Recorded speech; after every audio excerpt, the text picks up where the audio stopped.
What's up, everybody? Welcome to Podcast Now, Back to the Past. I'm Alex, and in this video, I want to talk about The Evil Within, celebrate the game's 10-year anniversary, as well as continue to celebrate a Halloween month. I got one more video for you next week. Think it's going to be a good one. But, I really like this game. And, this game definitely, I feel like, was divided when it came out. I feel like it's still kind of divided now. And the game is by no means perfect, but I remember really, really enjoying this game back in the day. I remember playing it with a close friend of mine, and the second game I actually do think is kind of better. It's been years since I played the second game, though, so opinions can change, and I've just always really liked this series. Obviously, like Shinji Mikami, a legend, and I don't know if this is like the greatest game he's ever made or anything, or even greatest series, but it is definitely a ton of fun. And I don't know, even playing it back right now, which we'll talk about kind of my experience, I really enjoyed the thing. I don't think I ever actually got the full story experience. I'll talk about that. Up until this point, I forgot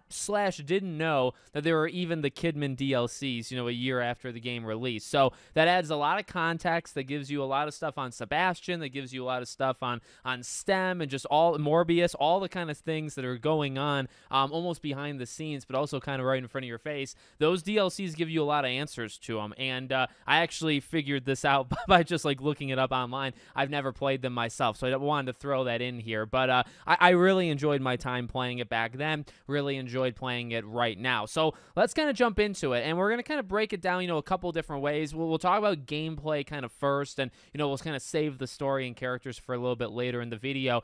The gameplay obviously reminds me of Resident Evil, and it shouldn't be surprising. You look at his track record and, his career, what he's done. Resident Evil obviously stands out, and it feels like it. It really does. What's interesting to me is the game does remind me of, like, the action of Resident Evil 5 and Resident Evil 6, and he wasn't even, around for that. He left the last Resident Evil game I believe he created was Resident Evil 4. So it's just interesting how much of the DNA of Resident Evil he kind of took with him, right? And I think what normally gets people caught up with this game, which I understand, is it survival horror, or is it just like an action horror type game? Right now, it is described and it is labeled as a survival horror, and there are times where it is a survival horror, but most times I would say it is more actiony. And there are moments, especially later on in the game, where it just kind of throws everything at you. Right? There's on rail sections. There's just kind of like gauntlets, like arena type things. Now, honestly, I didn't really mind it. I think the gameplay in this game is very, very tight and very, very good. Especially, sometimes the camera work, almost like Gears of War style, right? Where it kind of like jiggles with you, as you're going.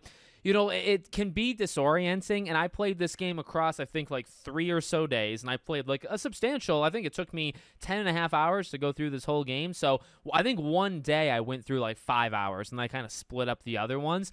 It can kind of get to me. I don't think it gave me like a headache or anything, but it's like, man, I don't know. Like, could I do like a 12-hour, all day kind of thing, just playing the game? That's the one thing for me that got me, was the camera stuff. But, like as you go, I feel like the camera, like you get used to it. There are times where sometimes like looking over the shoulder, or, you're looking at an enemy, but you're trying to like shoot something around them. There's times where that stuff just kind of gets messy because of the camera work. But overall, I think the actual like core shooting mechanics, I think things feel tight. I love the, you think about games nowadays. In fact, so last week's video, we just talked about Resident Evil 2's remake, right? Comes out in 2019. Well, this game, I'm not saying exactly the same thing, but, the kind of gore and the kind of like reactionary things that happen is kind of nuts, right? You can shoot one of these haunteds, in the head, and they'll lose half their skull. I've shot many of them like directly in the face, and they'll literally have a freaking circle, right? They got skin all the way around, and there's just like a hole in their head, and it's like you shoot them one more time,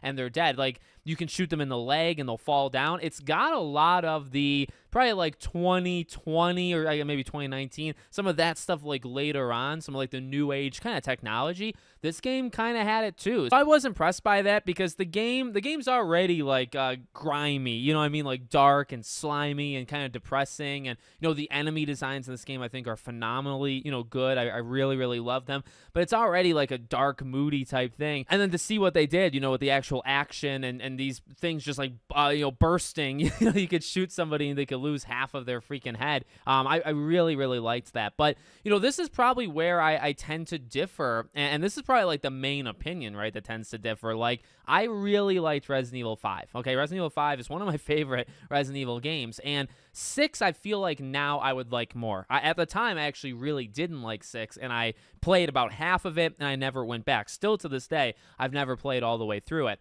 When I hear a lot of comparisons with the Evil Within and then Resident Evil 5 and 6, I mean, I can see the comparisons to 5. Then I hear that, especially like towards the end, the last 10-15% of the game is a lot like Resident Evil 6. I start to think, well, I think it's got an issue with pacing. I definitely think the pacing of this game is actually pretty good most of the way, but sometimes it gets like in its own way. Sometimes it'll throw you at these gauntlets, and it feels like the game just doesn't know what it wants to be. I don't even know if necessarily it's the pacing itself. I think it's the game kind of juggling with, okay, especially in the earlier, going, we want you to sneak around. And actually, I didn't record myself play the first couple hours, but when I was playing the first couple hours, I'm sneaking. I'm doing my best to not be seen. I mean, honestly, again, like I said, 10.5 hours to go through the game. If I would have just taken it more of like an action perspective, I could have shaved easily an hour to an hour and a half off, because the beginning of that game, the first kind of like maybe like the first couple open areas, I really took my time. I actually got lost a couple times, but I was trying to like systematically take out enemies.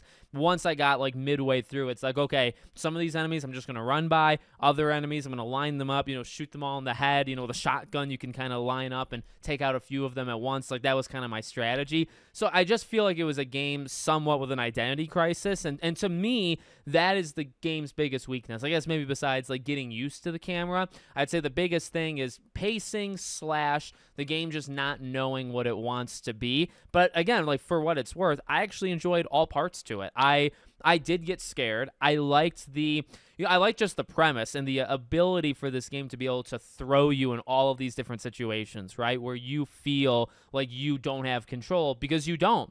And, I saw some people saying, well, that's kind of like an issue with the game. Sebastian is a main character. Look, I don't think he's like the greatest main character of all time. I actually don't even think he's a great character in general.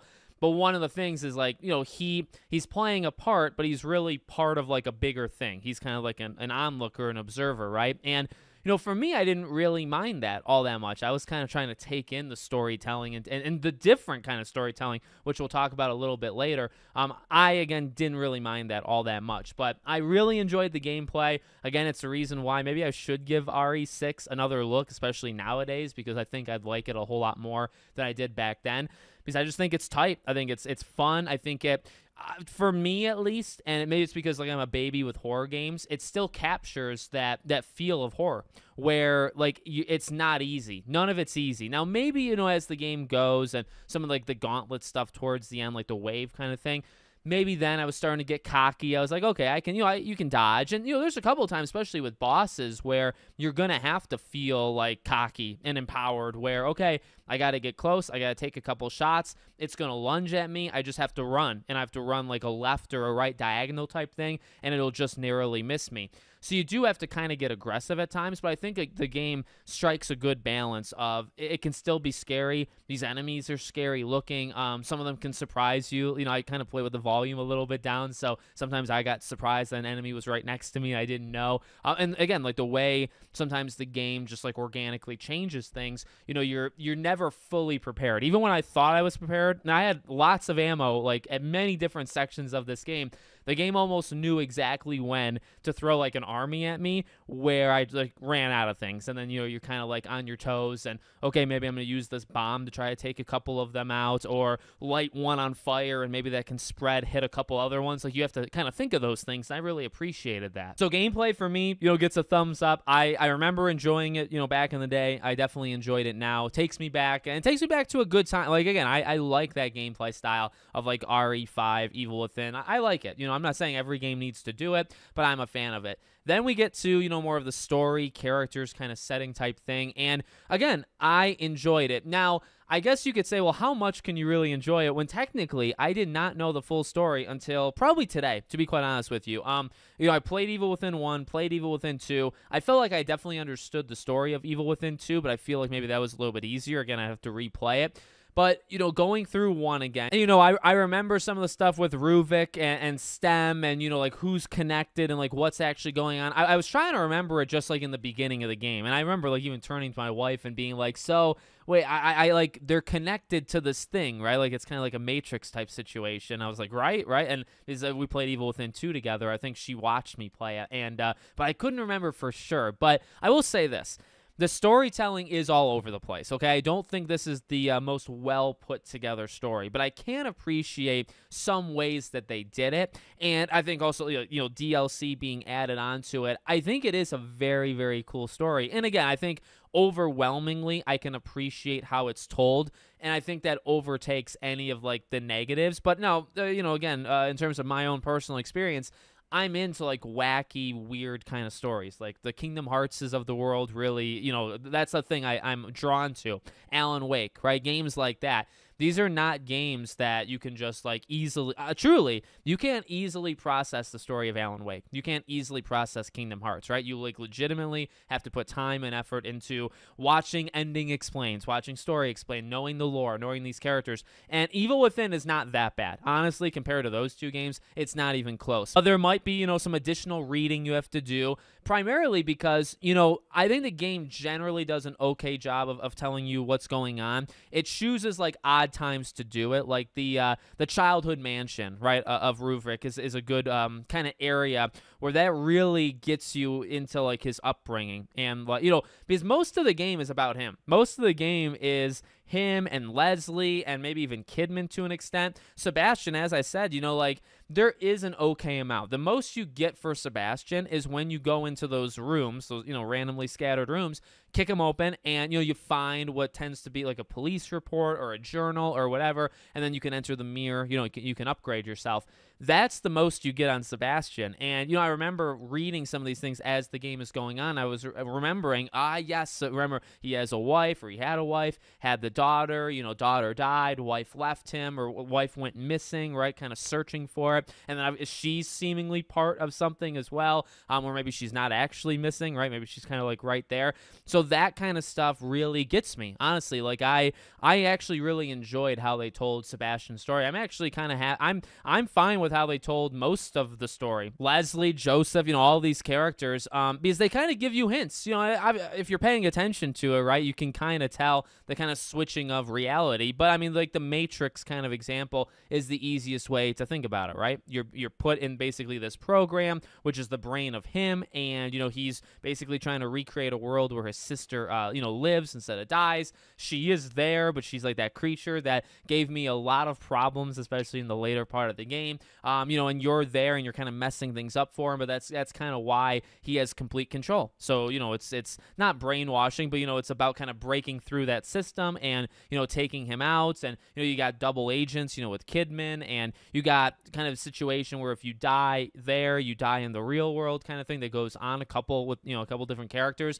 And the way that they tell it, it is broken up. It is trippy. Every time you enter where you can do your upgrades and stuff, and you have like the nurse that's there, there's a side story kind of with her, right, where she went missing as well. And it's deep. Honestly, it is a very deep story because you do have the real world type thing in terms of him going like to that mental hospital in the very beginning of the game and, wiping out a bunch of them. Like that is real, and that's where you're going to investigate, and then you kind of get all caught up into, everything else. So it's messy to a degree. I think it's messy because it is somewhat complicated and it's not told in it. I mean, honestly, that's kind of the blueprint for any of these games. When you think of Kingdom Hearts, Alan Wake, this game, anything like it, you have a somewhat complicated to just an outrageously complicated story. And then you have it not being told in like a chronological, like, here's a bunch of information, do a couple things, here's more information, do a couple more things. All of these games are told, sometimes they're told backwards, sometimes, sometimes they have too many characters where you kind of forget things that are going on. I mean, when they kind of spice up the way that the story is delivered to you, that tends to be when they get more messy. And then, you kind of have to find the right person. Some people are going to like that and maybe appreciate it, and some people are not, and that's fine. Like, I'm not saying, oh, this is like a hidden masterpiece type way of storytelling. I mean, I'm drawn to it more than others, but like to some, it's a complete joke. It's a complete turnoff. off, when you have a story that's just, this is too complicated, or you're required to kind of pay attention too much, right? Sometimes you don't want to do that, and I get that. I'm aware of that. But I really did like it. I know, some of the characters, to me, none of the characters like completely jump off the screen. There's nobody that gets nominated for like, best actor at the Game Awards or, something like that. But I think just the way that the story is told, I think just the uniqueness, that's really what draws me to this game. Honestly, I think that's kind of the thing with the whole game in general. The gameplay is maybe nothing unique, but it's that action horror type, thing that I do enjoy. And there is puzzle solving. It's got a little Resident Evil formula in there where you're going around, you're solving some things. It's not as hard, and it's not as, I would say, complex. Well, not that Resident Evil is all that complex, but it's not to the level of Resident Evil. But you do go around, and you're trying to find different things, valves to turn things and whatnot. Sometimes there's a little bit of backtracking, not too much though. Normally it's straightforward. There's stealth, there's combat. You got hand-to-hand stuff, you got shooting, and I think that's pretty tight. And the story is just a little bit different. It's a little bit out there, and it's told kind of more broken up and kind of all over the place. But I can respect it. For me, it's a very, in that way, it's a unique game. And I really appreciate the game for what it is. I'm happy that they were able to make a second game. I'm happy that he was, able to continue to go on. And, Ghostwire Tokyo, I really liked Ghostwire Tokyo. Hi-Fi Rush is one of my favorite games that they've done really probably this entire generation. So, he's had an amazing career. And, he leaves Tango Gameworks, does his own thing now, and I'm pretty excited to see what he does next as well. So, there you go. Let me know what you guys think about The Evil Within in the comments. Make sure, as always, you're subscribed to the channel, bell icon turned on, and I hope to see you all on the next one.